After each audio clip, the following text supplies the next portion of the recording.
I'm curious about a guy named Peter Thiel who co-founded PayPal, built the CIA surveillance system, installed a vice president, took $40 million from Jeffrey Epstein, and has openly said democracy doesn't work. And I'm curious why that's not on the news every single night. Thiel co-founded PayPal with Elon Musk, sold it to eBay for $1.5 billion, and in 2003 he started a company called Palantir, named after the Seeing Stones in Lord of the Rings, the ones the Dark Lord Sauron used to spy on everyone and corrupt anyone who touched them. And he named a surveillance company after that on purpose.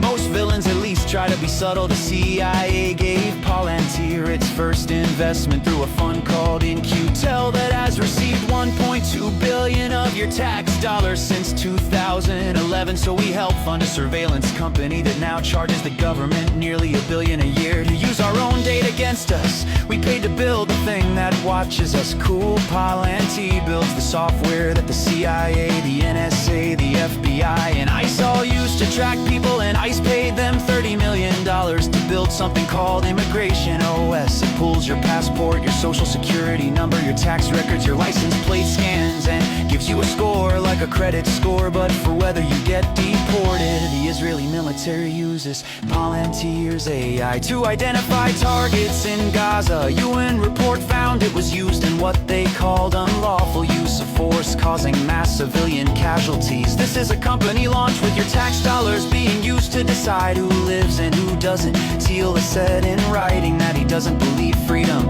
and democracy are compatible. He follows a philosophy called the Dark Enlightenment that says democracy is a failed experiment. Society should be run like a corporation with a CEO king at the top. A government is supposed to work for the people. We literally invented this country on that idea, and he wants to replace it with a subscription. We never agreed to that, we can't cancel. One of his side quests is giving private lectures, warning about the Antichrist, which he describes as someone who uses surveillance and fear to control the world, and then points at Greta Thunberg as if the teenage activist risking her life to bring food to the people whose lives his technology is destroying is the problem.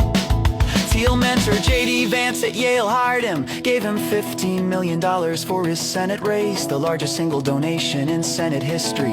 And Vance went from calling Trump America's Hitler to becoming his vice president. Apparently for $15 million you can just buy a vice president. That must be on the secret billionaire menu. He's the anchor investor in a fund that builds charter cities, privately governed zones with their own laws and no democracy. They built one in Honduras. The president who approved it was convicted of trafficking 400 tons of cocaine, and Trump just pardoned him. Thiel-backed companies have been exploring Greenland since 2019. The ambassador to Denmark is Thiel's PayPal co-founder, and Ronald Lauder, the billionaire who John Bolton says put the idea of buying Greenland in Trump's head, is now quietly buying up Greenlanded companies through a Delaware shell company. And if that wasn't bad enough, Thiel appears 2,200 times in the Epstein files. They had a 5-year relationship, over 2,000 messages. Epstein invested $40 million in Thiel's fund through former Israeli Prime Minister Ehud Barak. That investment is now worth $170 million,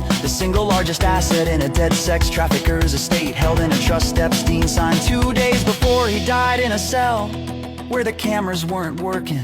Through Barak, Thiel and Epstein both invested in a company called Carbine that handles 911 calls. So when you call for help in certain cities, your data flows through a company funded by a surveillance billionaire, a former Israeli prime minister, and a convicted sex trafficker.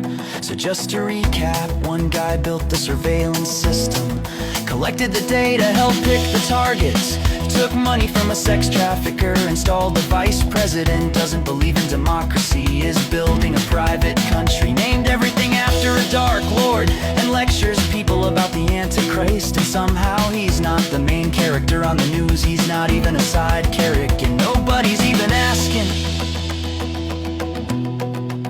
We've all seen some version of this movie before, except in this one.